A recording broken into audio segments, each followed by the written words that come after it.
Good morning mga kasangkayan. Naggawa ako ng champurrado for my almusal. Yan, ako lang ang kakain nito.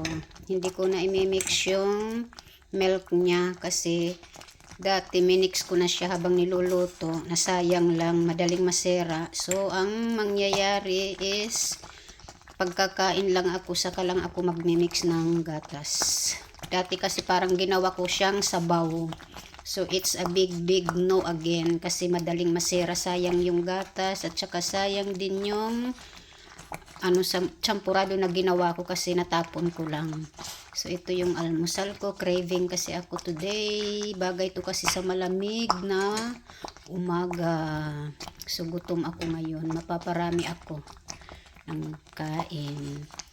Yan, naririnig nyo yung plok, yung kulo. Yan, pahinaan ko kasi nasusunog yung ilalim. Ayun na, hindi na makita. So, yun lang. Let's eat.